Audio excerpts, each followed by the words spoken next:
Well, hey there, how you doing? Welcome back to my YouTube channel. Well, I wanted to share a new witness I came across recently. This is Marty, and he's a friend of someone who I featured in Dark Matter Monsters, Teri, who had a Bigfoot encounter in the mountains right outside of Salt Lake City.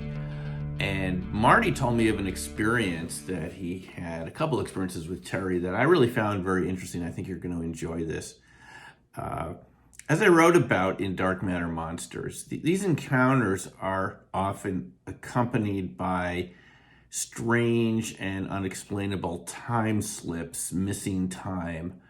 There was another witness in Dark Matter Monsters, Lauren, if you'll remember, who I mentioned is going for a hike in Rocky Mountain National Park with a friend, and they remember going about 20 minutes into the forest, and then all of a sudden they're back in the parking lot with no explanation how they got back to the parking lot, and a couple hours have gone by. Well, this is kind of similar with this witness I'm going to share with you in a moment. If you'll remember in that video I made about Hal Puthoff's lecture to the SSC IRVA meeting in 2018 in Las Vegas, he talked about permittivity changes and changes in the speed of light. Permittivity being the sort of electrical structure of space, its resistance to change and so forth, its ability to hold its own sort of frame of reference. And Hal told us that he believed that UFO materials can alter the permittivity of space-time, which would change the speed of light. Materials that could literally change the speed of light for that particular frame of reference. And to us, those objects would look blue shifted. And you can review Hal's lecture here. I'll put the link up right here if you haven't seen that. Well, it turns out one of Hal's colleagues, Ken Shoulders, who worked at SRI in the area of microelectronics before the remote viewing program started in the 1960s. He also talked about these changes in permittivity for charge clusters, electron charge clusters that he called exotic vacuum objects. And he made the same point that Hal did, which is that these clusters of particles achieve another state of self-organized coherency and also change the permittivity of space itself, which would change the speed of light for that particular cluster of particles. And that means they wouldn't interact with our ordinary matter the same way that we're used to with objects that are around us that are relatively similar to us in frequency and temperature. So these charge clusters really go a long way to explain, and I'm talking about orbs, ball lightning, and so forth. These are around these particular life forms and these phenomena, and they result in a type of missing time experience for witnesses. And this is what I think is going on. There could be other explanations, but I think this is the simplest explanation. So we'll be talking about this more in the future, because this missing time aspect of encounters with so-called paranormal phenomena is, it's very consistent among, it's consistently reported from witnesses, and I've talked to people who've experienced it even around crop circles. So I think it's a fascinating aspect of this whole phenomena that there are life forms that have a different space-time structure than we're in our typical reality, and it results in a lot of interesting experiences. So why don't you take a listen to Marty's stories here. I think you'll enjoy them, and we'll see you soon. Take care for now. Bye. Okay, we're rolling, and this is Marty? Yeah. Marty, hi. Hi. So Marty's got some stories to tell us of very interesting things that have happened. Please. Okay, so first of all, I'm not on any barbiturates or pharmaceuticals or anything like that, or nothing. Okay. And these really did happen, and they happen all the time to me. And I'm going to tell you about this one because the girl Teri, that I went into Bryce Canyon with, which will be the second story I tell you, got me involved in this type of thinking and opening up to all that is. And one night we took off and went up into Little Cottonwood Canyon here in Salt Lake City. And we were just waiting around and just looking at the stars. And all of a sudden, because we were facing the valley, in the Salt Lake Valley, this little teeny weeny orb came flying right at us, and we ducked, and it went between us, shoo, like this. Really? And we're like, holy smokes, did you see it? I said, yeah, and I'm looking in the back seat, because I didn't know what it was. I'm like, oh my God. And we talked about it a little bit. You're driving. No, we're parked. Parked in the car. It comes right over the car? Right into the car. It gets into the moved car. out of the way because it went right into the back seat. Got it. And we're like, what the heck was that? You know, this is back in 2001 or 2. Anyway, so I got home, dropped her off, and I got home and went upside. And as soon as I walked in the door, there was my roommate had a cat, and the cat was sitting on the top of the railing, looking at me, hissing and like this. I'm like, what is wrong with you? I mean, this cat loved me. I mean, what is going on? So I walked around it. I mean, it finally just took off. I'm like, what the heck? So I walk upstairs, and this gets a little bit personal. So I had to go to the bathroom, and I went into the bathroom to go to the bathroom, and I didn't want to leave I don't know why, I just didn't want to leave my back to the door. So I got to the side of the toilet, and I went to the bathroom, and I was like, what is going on? And I went into my room, and I shut the door, and I got into bed, and I'm laying there, and all of a sudden the door is going clink, clink, clink, clink, clink, clink, clink, and I'm like, what the heck is going on? I had a chandelier on a chain on the ceiling, and all of a sudden it started moving like this, and it started moving so heavy, and the doors like this, and I'm like, oh my God. I said, I threw the covers over my head. I said, I'm not ready for this. I'm just not ready for this, okay? And I threw the cover over my head, and I was on my side, and I could look out to my nightstand. All of a sudden, it was a pop and a light, like an old Polaroid camera. Bam! Like this, and I'm like, oh my God. I said, I'm not ready. And I covered my head, and that was that. And I just lay there and listened to the door rattle for another 15, 20 minutes. And I know the chandelier, the chains. This was not an earthquake. No, this went on for a while. No earthquake. Here in Salt Lake City. Yeah, 15, 20 minutes. Anyway, so Teri and I became very good friends. And I started doing some more work with her. And a few years later, I get a phone call from her about 4:00 in the afternoon. It was the end of October, and she says to me, I just got a message, we have to go to the desert. I kind of laughed. I'm like, okay, when? She goes, now. And I'm like, now? It's 4:00 in the afternoon, and you know, it's going to be dark in 2 hours. She goes, we got to go now. And I'm like, okay, fine. So got ready, went and picked her up, and we headed down south, and we got outside of Bryce National Park, and we stopped and had a couple pieces of pizza, and then we went into Bryce National Park, Bryce Canyon. And we got to a place where we were driving through. Of course, it's the end of October. There's nobody around anywhere. We saw no traffic at all. And it's dark, and it's probably about 9. And she goes, pull over here. And there was a road with a chain across it. And so I pulled in, and she goes, it's down there. And I'm like, and I'm kind of giggling to myself. I'm going, we're going to walk down in the middle of the woods at night at like 9:15. Because I knew what time it was, because when we entered Bryce, it was probably just before 9. So I'm thinking 9:15. I said, okay. So we walked down this road, maybe a quarter mile. Then we walked for a while, maybe 10 minutes, okay? And she goes, right here. And we turned around, and we're facing the road that we came in on, because it was all foresty and stuff. And there was like a small moon and possibly a few clouds and stuff up in the sky. So it wasn't like pitch black. It was great that we could see, and we weren't in any trouble. Anyway, so we're sitting there, we're looking around. All of a sudden, it looked like a beam of light, like a big one, like huge, like somebody had a flashlight and it turned it on, and then turned it off to the right. I'm like, wow, did you see that? and we're just kind of not even really speaking. I'm talking because I like to speak. And all of a sudden, boom, there's one over there. 20, 30 seconds later, boom, one over there. And we're like, I said, are you watching this? She goes, yeah, I don't know what it is. And then, boom, and when I'm looking around and boom, one over there. And they weren't making noise. It was just big flashes of light.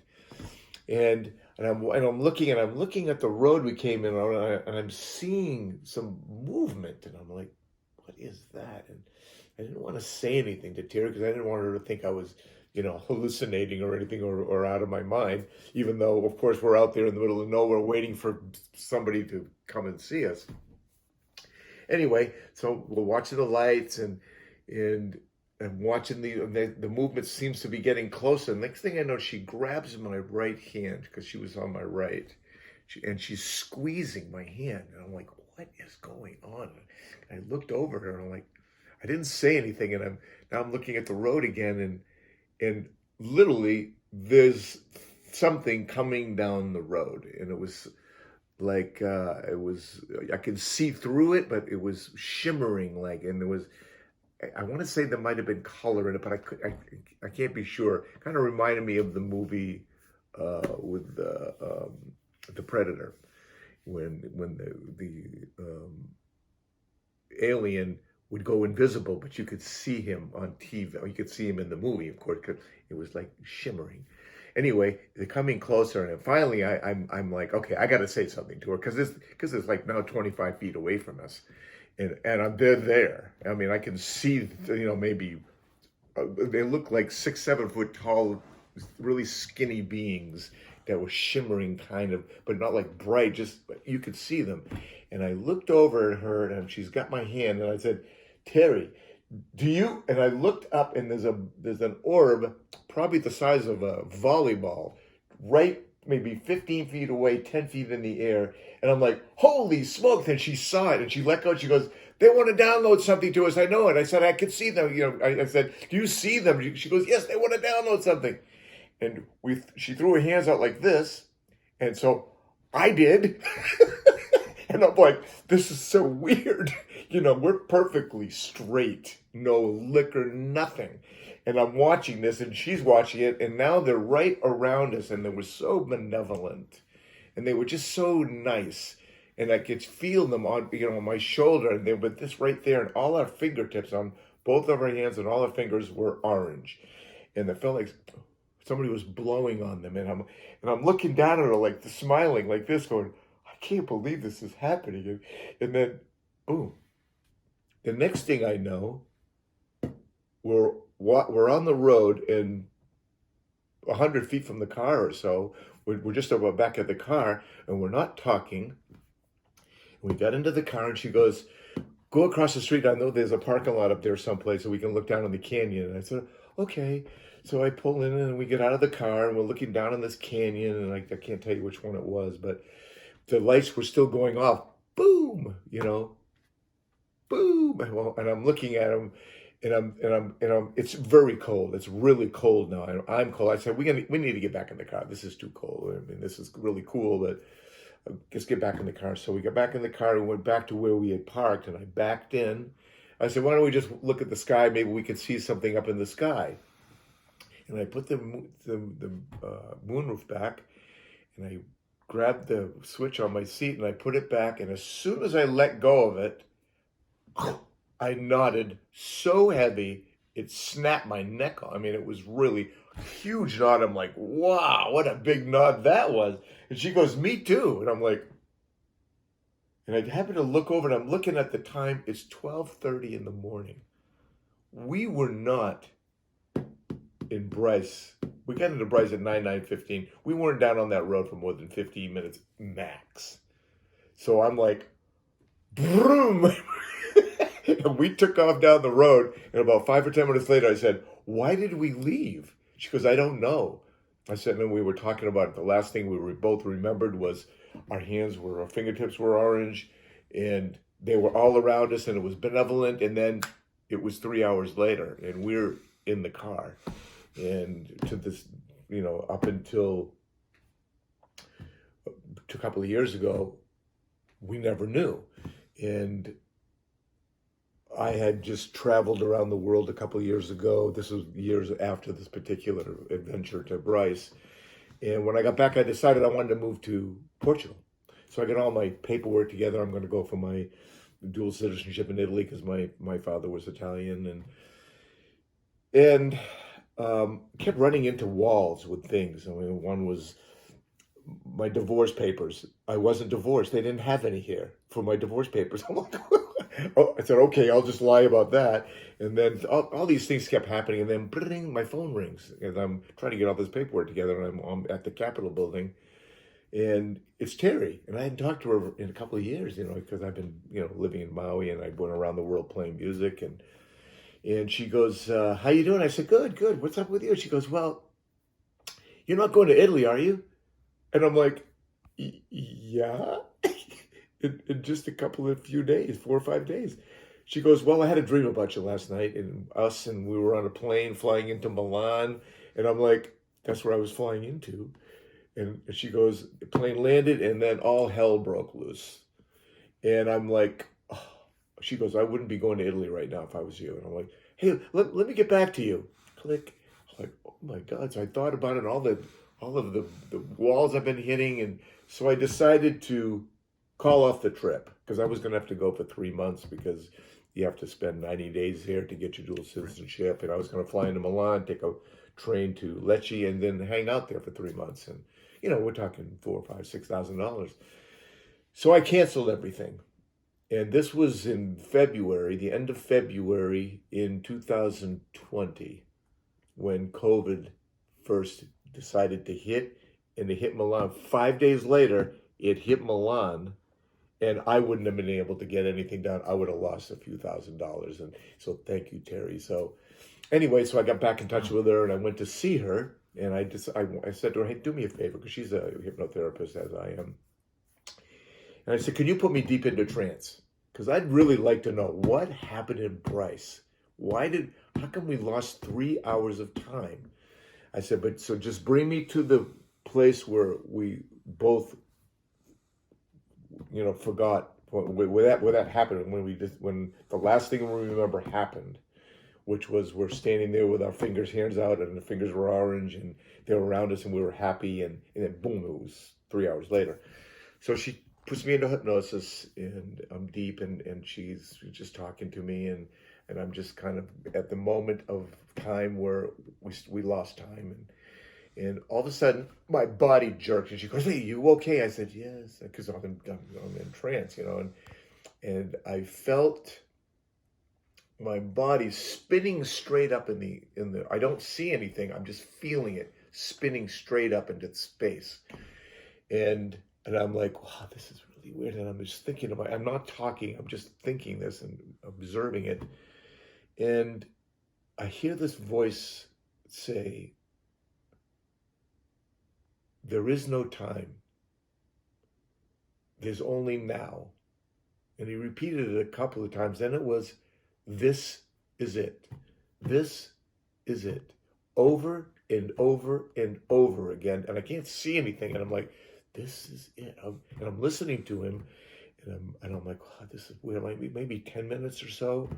I don't really know exactly, but it was for a while.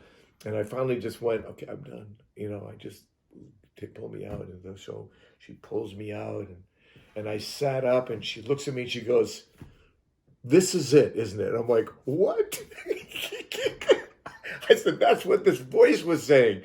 And I made sure that I hadn't been speaking. She goes, no, I didn't. I said, I just got the feeling, this is it. I'm like, it is. So anyway, to end the story, all of this is it. There is no time.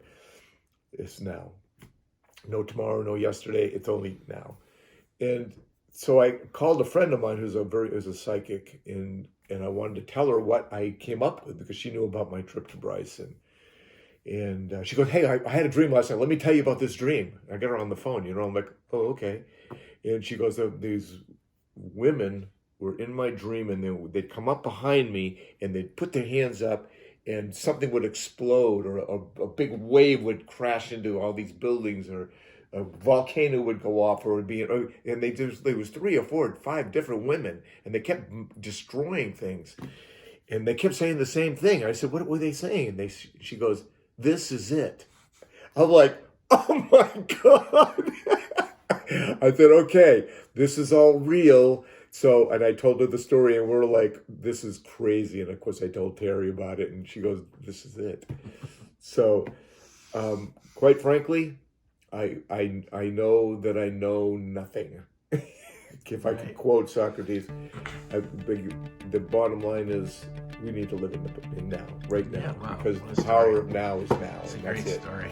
Yeah. Great couple of stories with the orbs and the missing time and everything and the big message. Yeah. That's great. Well, thanks a lot, Marty. Appreciate it. Take care.